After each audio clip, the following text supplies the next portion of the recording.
What is going on, everybody? Hope you guys are having a wonderful Tuesday afternoon. I'm Bobby Goodsby, joining you as always right here on Reality After Show at After Show on YouTube, twitch.tv/Bobby Goodsby. If you want to find me on Twitch, you can also find me on my social media handles at Goodsby Bobby on Twitter/X and Instagram. So today, let's talk some Survivor, right? Survivor 49 has been a whirlwind. Let's be real. I mean, it started off slow, but I think it's really picked up over the last few weeks. The last few weeks have been fantastic. And then there's been a lot of talk in the community about how this week's episode may be the greatest episode of the new era. And we haven't seen it yet. Obviously, it'll be airing tomorrow. Check us out right here at After Show immediately following the East Coast airing. We will go live talking all about the new episode. But I have my reservations. I'm like, what could be this big move that people are saying is now the biggest move in Survivor history? Or not Survivor history, excuse me, new era. The biggest move of the new era. And looking at all the chips on the board, I'm finding it hard to really find where this comes from. And I'm be happy to be surprised. I'm very much so looking forward to checking it out and seeing what happens and seeing it, how it all plays out. But I want to ask you guys in the chat, like, what do you think is the big move that could be made? There's been a lot of hype that this season will take its second footing, I guess you would say, in the second half of the season. And it really has started to pick up. We've seen a lot of interesting moves where I still don't understand how Rizzo still has an idol. It still doesn't make sense to me, but he still does. And I don't see how the side that had the numbers continue to just let their numbers dwindle. It's kind of wild to me. So we're seeing really the fall of Hina right now, and we're seeing how Rizzo, Savannah, Soph, how they're all basically hanging on, but they all have the advantages. So I'm very much so looking forward to seeing how that plays out with their advantages. Let's see here. We got at Nathan Sports Rush, I want to say this. Hey, Bobby, should Blue Sophie and Yellow Sophie join forces and take out Rizzo and Savannah? Well, yeah, absolutely. They have the numbers. Like, what I don't understand is how does Yellow Sophie get out of this, right? Because we know that she obviously doesn't want to work with old Hina. So the only way for her to go about it is to start working with the other side, which is Rizzo, Savannah, and Blue Soph. My question is, at what point with you turning on old Hina are you going to have less equity when it comes to the win potential, right? I would love to see a Blue Sophie and Yellow Sophie join forces, but I think they need Rizzo and Savannah right now. I don't think Blue Sophie has any intention to trade on Rizzo and Savannah right now because it's working for her. When you think about it and you look at the numbers, and I appreciate the comment, I just don't see a world where that's actually going to play out. Because if you look at the numbers, right, and you look at where Blue Soph is in this situation, she's always going to be target number 3 out of those 3 people, right? Out of Savannah, Rizzo, then Blue Soph. She's never going to be targeted ahead. Hell, even if you throw in Yellow Sophie in there and throw her in the mix, she's going to be number 4. So it's more advantageous for her to continue to work with that side. And she's the only one in the game that has a power that no one knows about. I mean, we're talking about she's in the best position possible, in my opinion, and I think she should continue playing this card, continue writing it out with Savannah, Rizzo, and then hopefully Yellow Sophie ends up joining forces with them. The people I have the biggest question marks with, and if you guys want to get your questions read live, if you have any questions about Survivor 49, anything you want to get off your chest, I'll read your guys' comments live here on stream, so I appreciate all the commentary. The problem I have is Sage and Jawan. For everything that happened last week with them essentially not using their idol, or not using their idol, excuse me, not taking out Rizzo's idol, it made no sense to me. I didn't understand where it fell in line for them to take that shot, right? Like, they should have clearly at least flushed the idol minimum. And in the best case scenario for them, it would be take Rizzo out because he doesn't play his idol. So the fact that they took out Alex of all people, and Alex, yes, I get that he was floating the middle, but who was really riding high on the Alex train?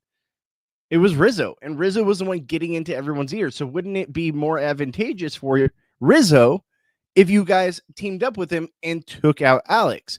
So what I don't understand is if you're going to be like, okay, fine, we'll let Alex go. That makes sense. He's playing the middle, both sides, but we at least need to get rid of this idol, right? We at least need to take a shot here. So if you look at the numbers, and I got to remember off the top of my head. So we had Steven, Christina on one side, and Alex essentially on one side. Then you had Sophie. Here, I'll do it on this hand. Sophie, Jawan, Sage, Rizzo, and Savannah.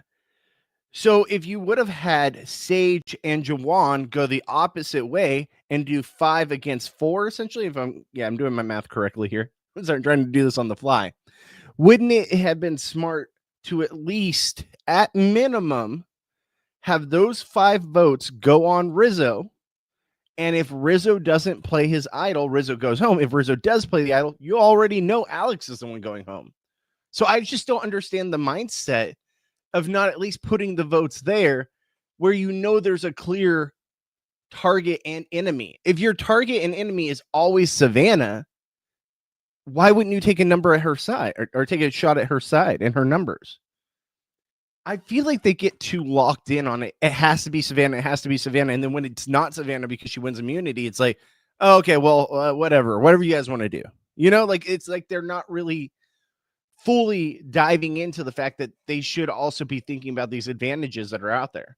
Fresh show, left a comment. If you're going endurance challenge and the cast wants you ramble on a subject, what you talk about.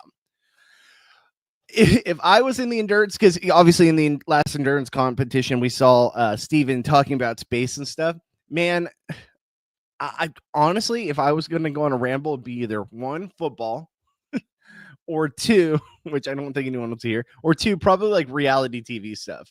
Because, like, let's be real, like those are probably the 2 things I know most when it comes to like my knowledge of things.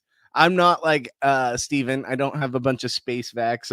I'd be almost like Christian Hubicki, where he was just asking a bunch of stuff about to Jeff about things that happened in the past on Survivor. That would be me. But let's be real. If I was out there, I wouldn't have been lasting in this competition. This is not my cup of tea. I'm a tall dude with like a big old belly in front of me, right? Like there's no way I'm holding that up with my long ass legs on that small platform. Honestly, a lot of like the Survivor competitions, I don't know how well I'd do. I really don't think I'd do very well in the long term. Get your guys' comments read here live on stream. I want to know everything you're thinking about Survivor 49, what you're thinking about the upcoming episode, where apparently we have the biggest move in Survivor or New Era history. So we'll see. I'm still trying to wrap my head around what could be the possibilities, right? Because we have obviously one side in the old Hina that is kind of outnumbered right now, right? And I understand people will still say that Savannah and Rizzo and Soph are kind of on the bottom, but I really don't think they're on the bottom. And I would argue that they're absolutely not, because of all the advantages that they have at their disposal. So I think that with those advantages, something crazy is gonna happen, right? And I think, if it's just me personally, my actual thoughts on the situation, I think it's gonna be something to do with Christina's idol. I think Soph takes the shot, and because we saw Alex tell Sage, or no, sorry, was it Steven? Steven told Sage last episode about Christina's idol. Somehow does that information from Sage get back to Soph? That's where I think we're gonna have to see that context play out. Or maybe it's something to the extent of Sage tells Soph and Soph takes the idol and takes the shot. It's just Sage. I don't know. Something's gonna happen. Something crazy is gonna happen. Nathan Sports Rush says, Bobby, would you give away your food reward? Absolutely not. And I talked about this on the podcast, right? No matter what you do, it's not a good look giving up the reward, right? And I understand Christina probably got away with it, but in the longevity of it all, how many times have we seen that play out where someone's like, I want to give my reward to this person because I feel bad for them or what have you, or use it as a game move, and it's completely backfired in their face. Like Christina's lucky that it came off more as like a motherly instinct, I guess, like you would say, like she just had compassion for the person. Where it didn't look, and maybe we'll see in the next episode, maybe I'm wrong, maybe it did come off, poorly, and we just didn't see it in this last episode. But I think it's always a bad idea to give up a food reward to someone else because of the fact that now that puts a target on you, that someone's like, this person's very grateful to the person that just handed them that reward. Now they're going to always be with them. They're never going to turn on them. We got to get this other person out. It just instantly paints a target on you for no reason. And I understand, I'm all about being a nice person. In real life, absolutely, I would do that kind of thing. But when you're in a game for $1 million and people are looking at any reason to vote you out or to put a target on you so the target's not on them, that's just an unnecessary target. Like, I'd rather be targeted because I have a idol in my pocket and someone knows about it or something, rather than I'm getting targeted because I was a nice person and gave up my food reward.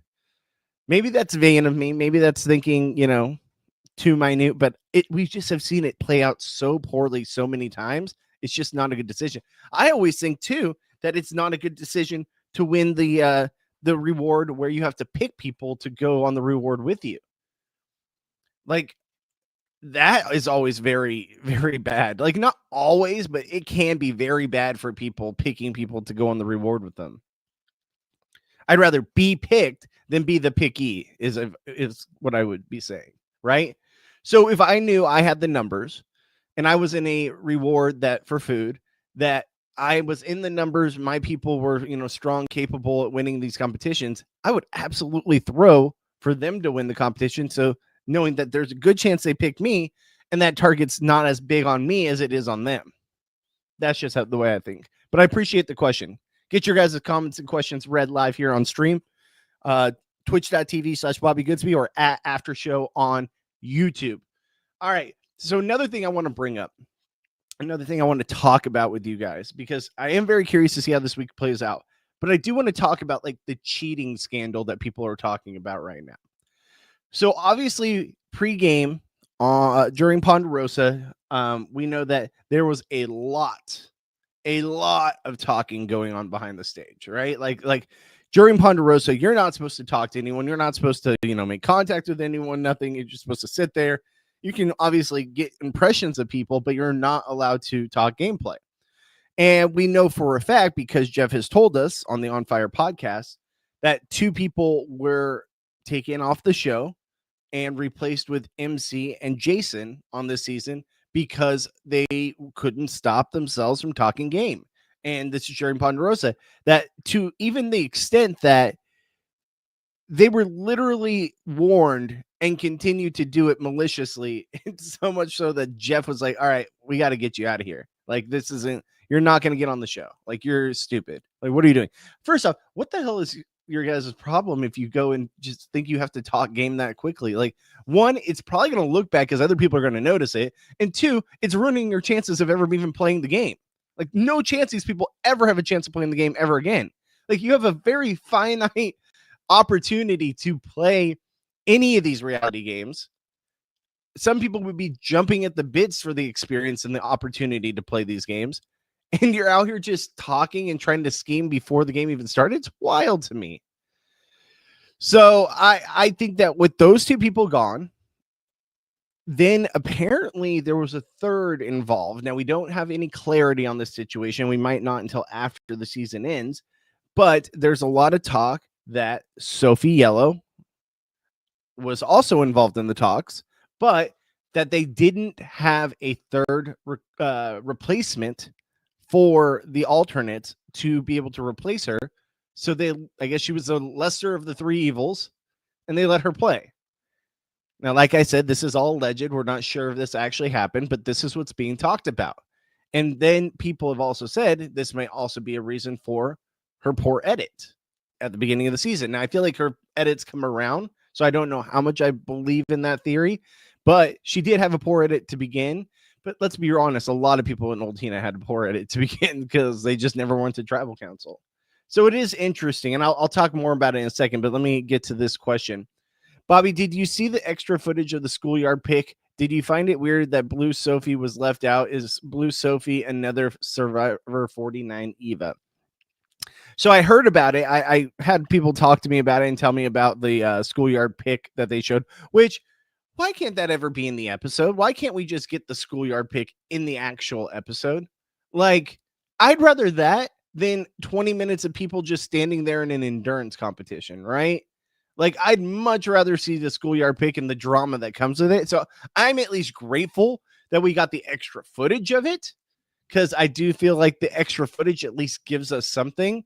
And I will definitely go and watch it. But from everything I heard, yeah, I'm very interested to see why Sophie Blue was left out, because I think that Soph is one of the stronger people there. I don't know. It was just an interesting one not to pick. And like I said, I still got to watch the video.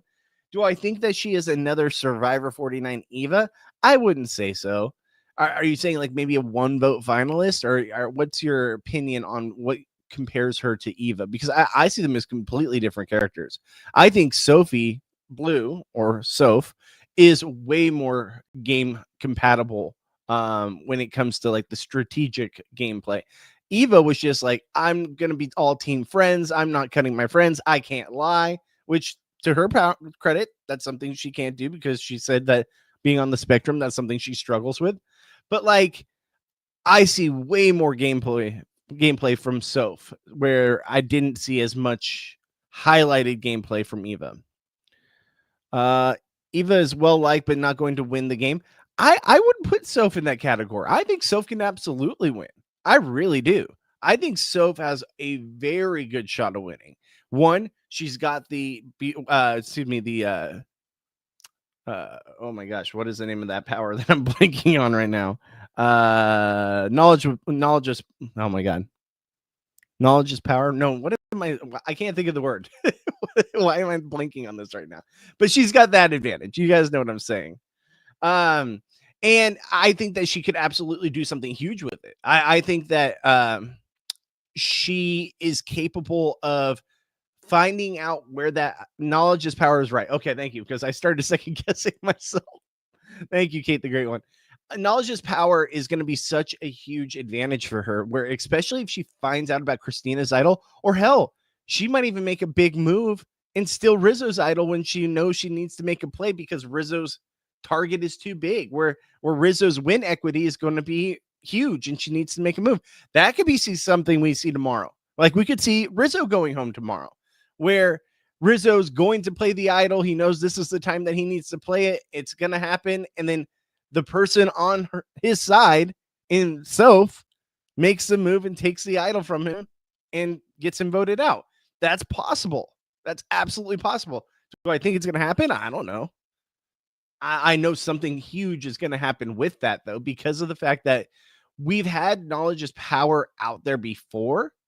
And it's like I think Omer had it at one point in his season, and we never even got it in the edit because it never played a factor on the season.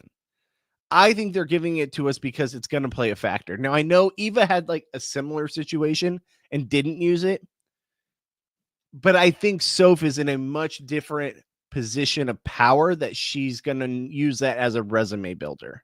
So I'm very much so excited to look for that. I have a way too early prediction of winner for Survivor 50. It's Savannah. What do you think? Who do you think will win?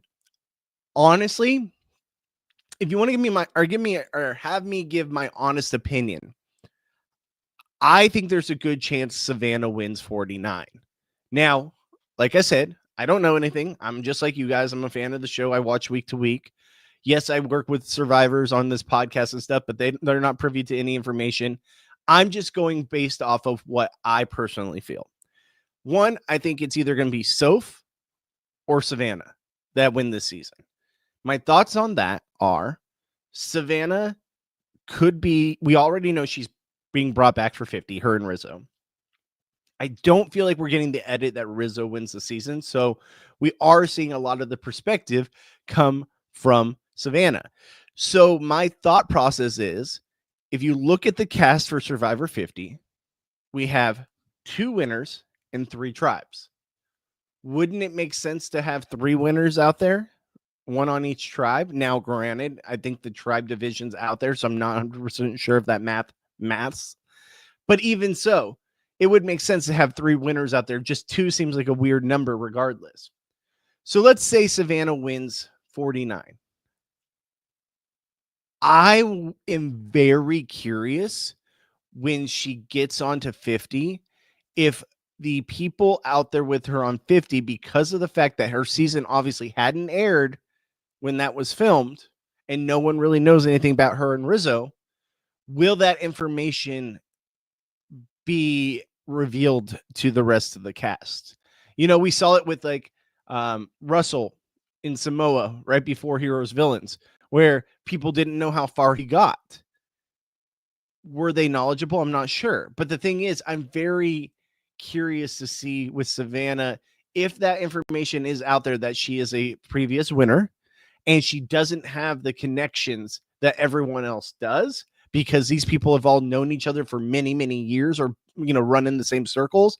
Savannah's a new player and possibly a new winner. I think Savannah could go out early. If Savannah is the winner of 49, I think Savannah will have a huge target on her back if that information is out there to the players of 50 that Savannah was the winner of 49. Does that make sense? I could see her being first one out, because let's think about it. Look at Tina. Tina was on All Stars, was voted out right away because she was a former winner. I think we could have a revolving door for Savannah because no one knows her in the community since she is a new player. And let's say she wins 49. I think she could be first one out or an early boot. Absolutely. I don't see her winning. I don't see her winning 50 if she wins 49. I don't see any of the winners from the previous seasons winning if they've, you know, Survivor 50. I think that there's going to be too many people wanting to target those people and get them out because it's their possible last chance at winning. These people have already done it. They don't need it. They don't need to be here. We want someone who's not a former winner to win this season. So I'm hoping for great things for 50. Obviously, wasn't a huge fan of the cast, but I absolutely am hoping 50 is, you know, as hype as we hope it can be. Oops. 1 second, guys. Let me switch over here. All right.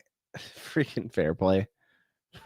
Fairplay just posted, only posted a few days ago, the comparison to Vanessa from Squid Game to Baddison. You can't see it.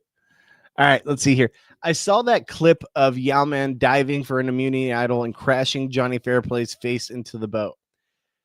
So Fairplay says, you know, obviously that's what made him leave, not the whole, oh, I miss, you know, my girlfriend or fiance or whatever it was at the time, and the fact that she's pregnant and all this stuff. Like, it wasn't that. He's very much so made it clear that he was in a lot of pain because of the Danny Bonaducci throwing him over his head and breaking his jaw and all his teeth and stuff. So he had just had surgery right before that happened. And then when Yao-Man in that clip jammed his face into the side of the boat, it completely messed up everything with his surgery he just had. So he was in a lot of pain and they weren't going to give him any medicine for it. So he was like, peace, I'm out because this is too much. I can't do this. So I watched that recently too, and it's pretty funny to see. So back to the cheating thing, right? The cheating scandal for Survivor 49. So we had the talks of the 2 that were eliminated early. We had the talks of, you know, Sophie Yellow being a part of that cheating scandal. And then there's also talks that apparently everyone was talking, right? So much so that, like, it was alarming for the cast. I mean, obviously not to the extent of the 2 people that were eliminated, but from what I've heard, it was like a wild scene. Like, the handlers weren't able to corral these people really at all, because they're like, well, they're going to do it, then we're going to do it, you know? And this is all hypothetical. This is all alleged. Don't know for fact, but I have it on good authority that apparently there was just a lot of talking. And some of the other people that were apparently thrown into this scandal, that were brought up by name as to the people that were involved in also talking, were Blue Soph, Alex, and Jake the Snake. Apparently, there was some talking there. Now, we don't know if this is true. This is all alleged.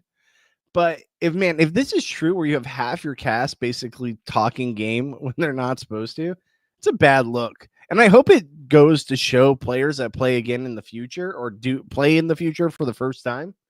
It's not worth it. It's not worth it. Like just wait till you get on the island. And apparently, people were ready to target those people because of the fact that they were talking.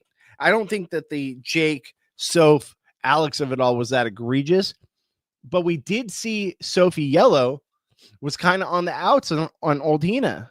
And I think that if they would have gone to tribal council early, she might have been one of the first boots, because people were pissed off about these people talking and not listening to the rules. Like I said, we don't know if there's any truth to these matters, but it is interesting. And I have heard on good authority that this cast was very chatty and not really listening at all to the handler. So very interesting to see if more information on that comes out. I mean, I feel like we've got bits and pieces here and there. And I wonder if, like, when Yellow Sophie gets voted out and does her postseason press, I'm curious if people are going to bring that up to her and ask her on it, because I would love to hear more information on it. Imagine Jake the Snake was forced off the show with a fake snake bite.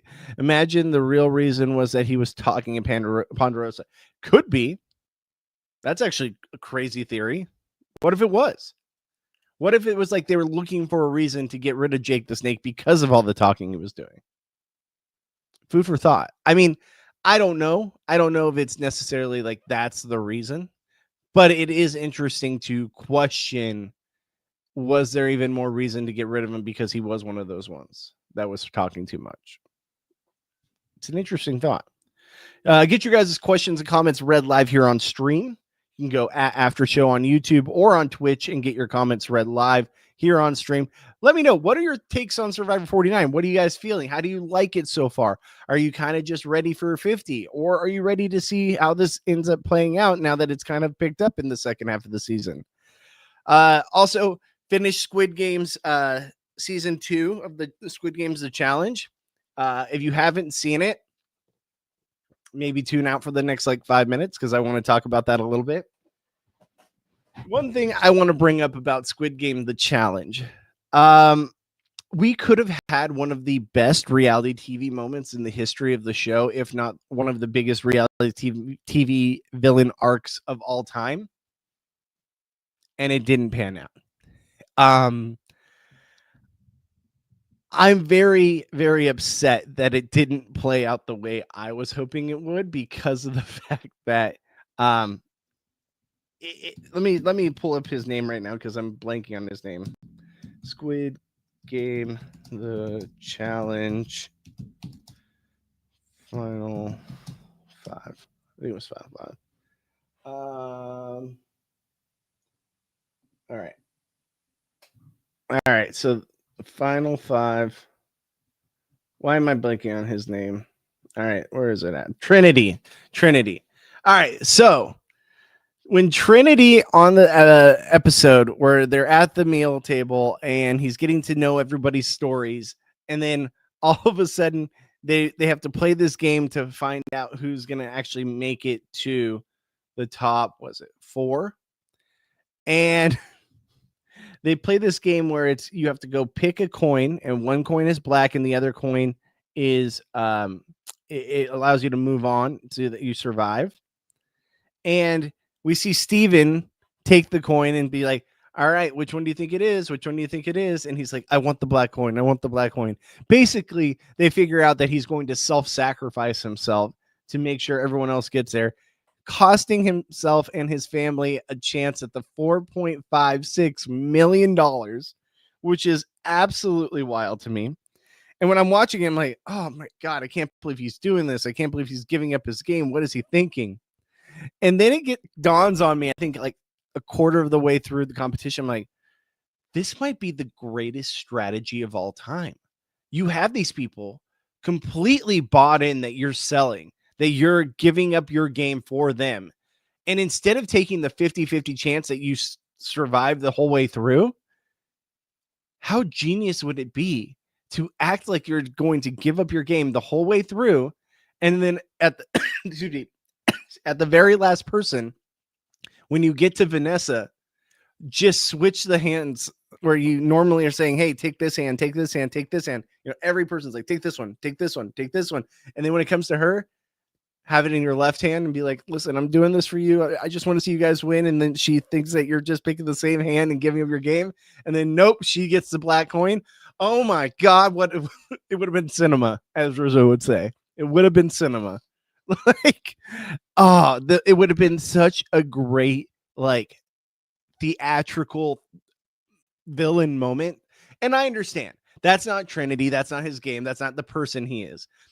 Me as a gamer, I was like, this could be the greatest villain moment of all time. And this person will probably be on reality TV as much as they've ever wanted to be, because they made one of the biggest moves of all time. But no, we didn't get it. He really was just the nice guy willing to give up his chance at 4.56 million to be the nice guy. All the power to him. But man, what I would have done it. I would have done it, and I would have been like, I know this is an asshole move. I know I look like an asshole, but it is a game. It's for a life-changing amount of money. We're right here at the end. I'm risking it. And I'll take the backlash later with the 4.56 million laughing in my pocket. Because then think about it. In the next challenge, it was red light, green light. It's not like anyone could do anything to like sabotage him or come after him for making that move. It's an asshole move, but it's a smart strategic gameplay move. And then all he has to do is win a red light, green light competition against these other people. And given how it all played out, I think Trinity could have won it. I think Trinity absolutely could have won that competition. I think Trinity gave up literally 4.56 million. Now, we don't know because it didn't play out.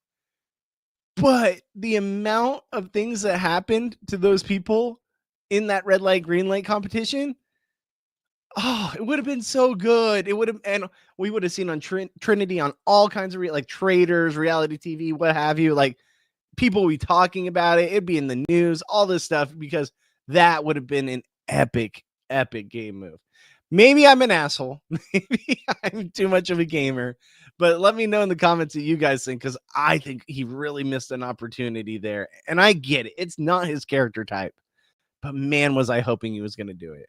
I was hoping. I was jumping out like, please do this. Please do this. No one's going to see it coming. It's so smart. It's so strategic. He's not doing it. But I want to hear your guys' opinion on it, because I thought it was absolutely hilarious. I was like, please, one time. But I thought the season as a whole was good. I did like the season. I feel like down the stretch, the characters weren't people I was really rooting for as much, but I was ready to see it play out and just ready to see who wins and how the whole game works. But like, I liked the games more in this season. I liked the layout of how they did everything. I thought the final competition was great. Even though people weren't a big fan of having red light, green light that late, I liked it. I thought it was cool. I thought it was fair. I thought it was like everyone had the equal opportunity at it. I don't know. Personally, I loved it. So let's go back to Survivor. I just wanted to get that off my chest because I hadn't got to talk to you guys about it yet. Survivor 49 is a coronation of reality queen Savannah. We'll see. I feel like she goes out early if she's the winner of Survivor 49. We don't know, but based off of what my hunch is, where they've already have two winners, why not a third? We know she's on Survivor 50. She doesn't have the relationships other people do. I think she could be gone early. All right, Sheila, what's going on, Sheila? Thank you so much for joining the chat. Everyone thinks that Savannah is going to win, but I can't see it because of jury management. MC, Sage, and Christina have all mentioned Mean Girl when talking about her. That's another factor. And I'm so glad you brought that up, because I do think that plays a factor. I think we've seen, and although we haven't really seen the edit tell us that she's a mean girl to a full extent, like we're not really seeing why they're feeling like this. Maybe, and sadly enough as it is, maybe it's because we don't have villains anymore because they don't want to cast villains anymore. That instead we have, unfortunately, this type of female archetype that I don't think is right. That's a pretty woman, like probably was a cool kid, probably was fit in really well in high school, and you got other people in there that maybe didn't have that same luxury, and so they're able to point the mean girl aesthetic on her based off looks and what she says. I don't know. I that's just me articulating what the edit hasn't shown us, but what we're getting from their commentary. And I hope that's not the case, because I don't think we should ever judge anyone just based off of how they look. I wouldn't want to be judged how I look. So I don't think we should judge other people like that. I want to know the person as the person. But then again, maybe she is saying stuff out there or being a certain way towards these people, and we're just not seeing in the edit because maybe they're wanting to give her a better edit because she is on 50 and because she is the eventual winner. That is something to be brought up as well, where there's absolutely protecting the winner or protecting the assets of people that are going to be on 50. I do think that plays a factor. So there could be more to that when we get there. And maybe we still haven't seen it. But I do think there's more to that mean girl that was mentioned, that we need to find out more information on that. But I agree with you. I think that, Sheila, you bring up an awesome point, that how is the jury management going to work with MC, Sage, Christina, when they've all mentioned that they find her to be a mean girl? Now, it could also be, hey, I think you might be a mean girl. I might not get along with you, but game respects game. And you've won all these immunities. Maybe you made a big move down the way. We have seen in the past where people are able to look past, their biases or what have you to, crown the best winner of their season, because they want their season to be like, yeah, the best person won, not just, oh, I didn't like this person, I'm not going to be bitter. I want to give it to the person that played the best game. Now, we can see bitter, and I feel like bitter happens more than that. But there is a chance that she could still win. And I do think that there's absolutely a reason for people thinking that she's the winner because of the fact that we know she's on 50. And a lot of the perspective of the season has come through her opinions on things, where we've got it narrated from Savannah the majority of the season. So I do think that plays a part in it. I still personally think it's going to be Soph, based off of what I've seen and what I feel. I just think it's going to be Soph that wins. But I think that number 2, and it's probably like a 1A, 1B, is Savannah. Outside of that, I don't really see any winner edit for anyone else.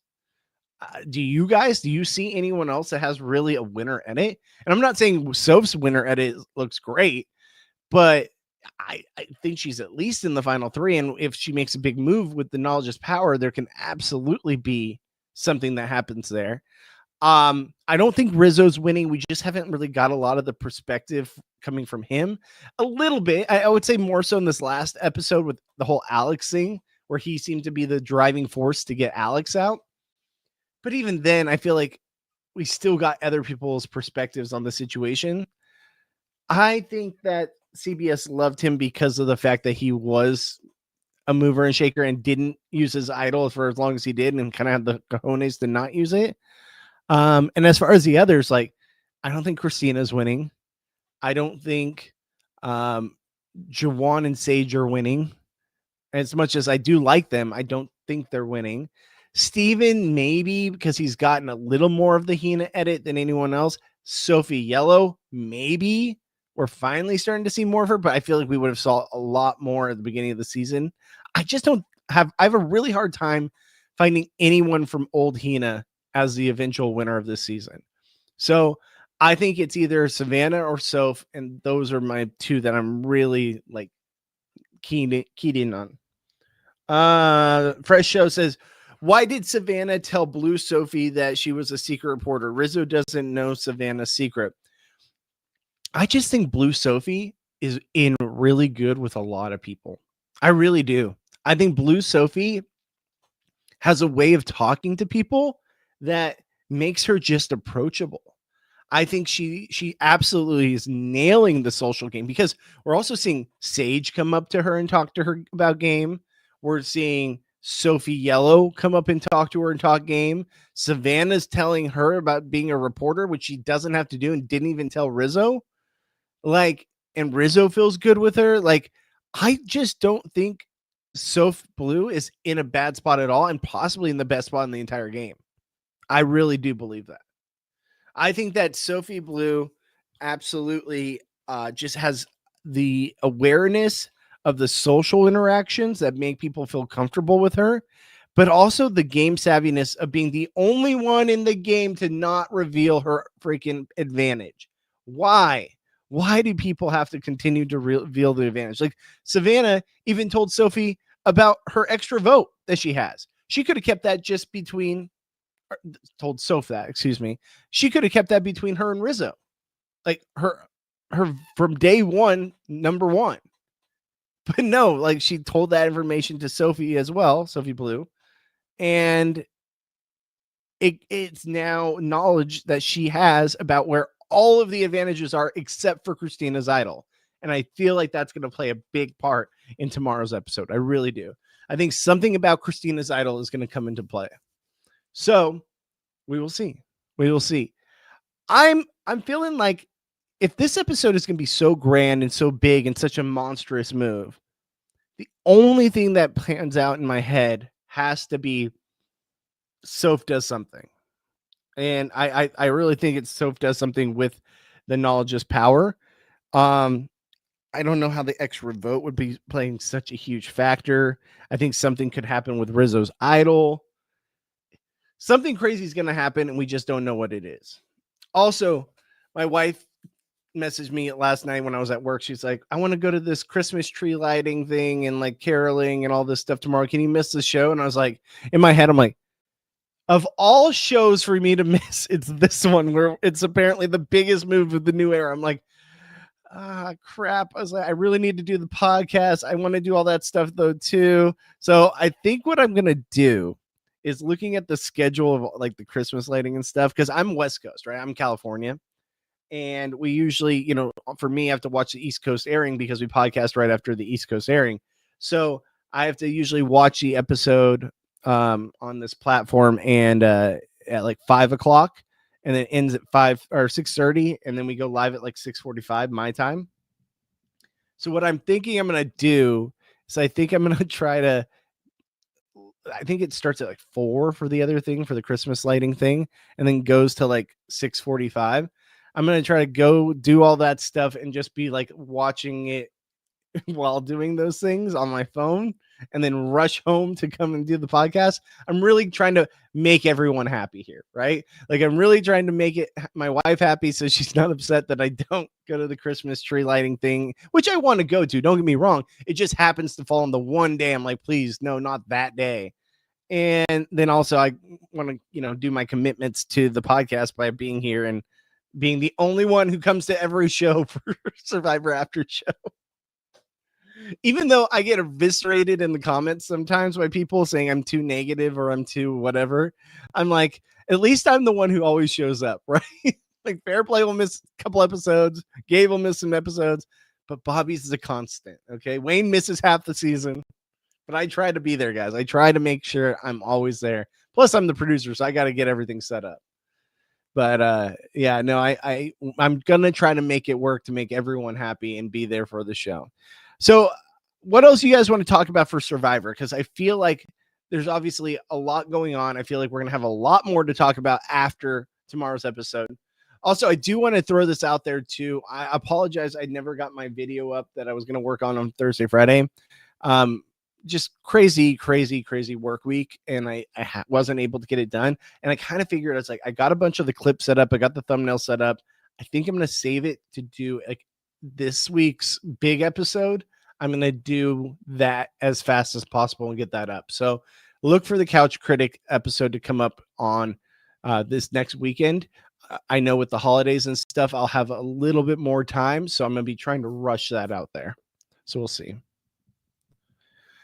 I'm predicting Rizzo will be booted from the show tomorrow. That's kind of where I'm leaning. I'll be honest. Like, I feel like if there's something crazy that's going to happen, it might be Rizzo. It might be Rizzo going home. It's either, I think that like Rizzo maybe plays his idol for Savannah, and maybe they're expecting that Soph will then take Christina's idol and play it on Rizzo, but maybe she just takes the idol and just doesn't play it for him. I don't know. Something happens, right?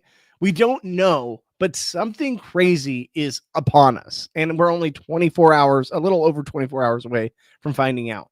But the amount of people talking about this and how this episode is what really propelled Rizzo and Savannah for 50 and propels this season into a certain direction. I'm interested to see how that plays out because I want to see if the juice is worth the squeeze, if the hype is actually real. Oh yeah. Kiddo and mom are at they're out seeing Wicked right now, Wicked 2. So and my wife just said, your daughter is driving me nuts. I'm like, oh man, I'm glad I'm not there at the movie theaters right now, which I would love to go see the Wicked 2. I like the Wicked 1, but I have commitments here to podcast with you guys. I wasn't able to make it yesterday because I forgot my kiddo's not in school this week, which I was like, are you sure the school can't just open up for one kid this week? Oh, I love my kid to death, but I was very much so being like, you know, you could just fit one kid in there. I mean, just for 1 week, it's fine. It's just so hard to do the podcasting live stream and stuff when I'm at home alone with my kiddo because it's just not possible to podcast with her here. And I love her to death. I love being able to be a stay-at-home dad at times where yes, I work at night, but like during the day I'm able to stay home with her. But it doesn't allow me to get much done when it comes to podcasting and stuff because I want to give her the attention she deserves. Get your guys' comments and questions read live here on stream. If you have anything you want to say about Survivor 49, we've been talking all about it this morning, discussing our thoughts on how the season will play out. I want to ask you guys too, if it's not Savannah, who do you think is going to be the winner this season? Who do you think has the longevity? Who do you think has the jury equity at this point to possibly win the season? You all know where I lie, where I really still think it's going to be Soph. I still think it could be Savannah. I think Savannah is a very popular pick. But if there was anyone else, who would be the person that you would think could win the game? I think a lot has to play out. I think a lot has to play out in the right direction. I think that Rizzo could, but I don't get a feeling it's happening because I feel like he's going to get taken out at some point. Hot Grim Reaper said, if not Savannah, I'm predicting Steven. Steven's the one Hina person that I feel has the opportunity. And I wouldn't be mad at a Steven win. I just don't love that we haven't gotten a lot of Steven. And in this last episode with the whole space thing, and then Jeff's like, okay, I'm going to take over now. Thanks, Steven. Like, not Dodo at it, but like kind of goofball edit, which isn't necessarily always tied to the winner. Not saying it couldn't be. Look at Tony.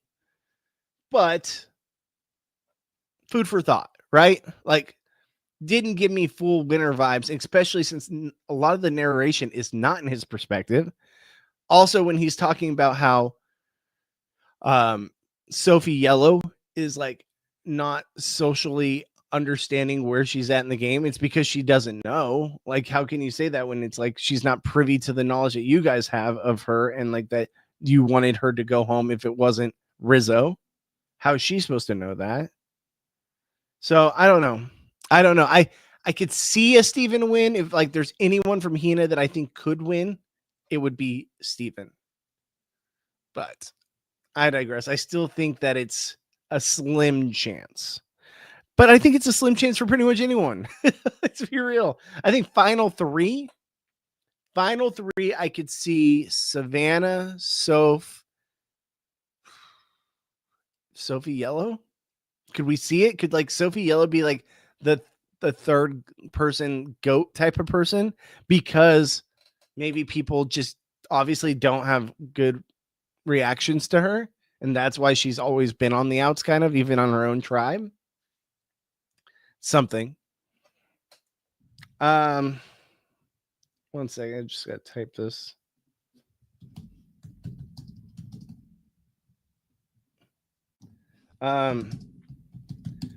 Yeah, she just won't stop bouncing around apparently at the movies. But yeah, I'm very much so looking forward to see how this pans out. And I think that I'm obviously ready for 50. I think all of us are ready for 50. We've got Traders before we got 50. And I'm very much so looking forward to Traders. I think Traders is going to be exciting, and to see Rob C play again, but I'm not sure. Hold on one second.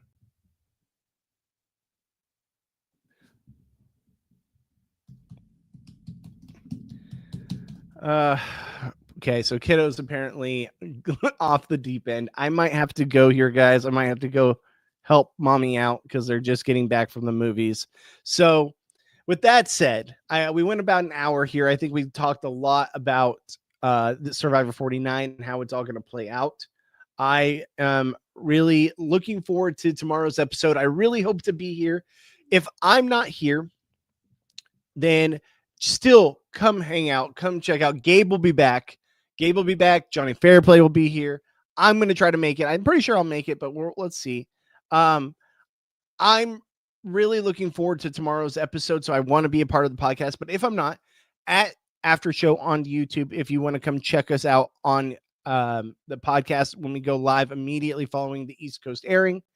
You could also check it out, twitch.tv/Bobby Goodsby if you want to watch there.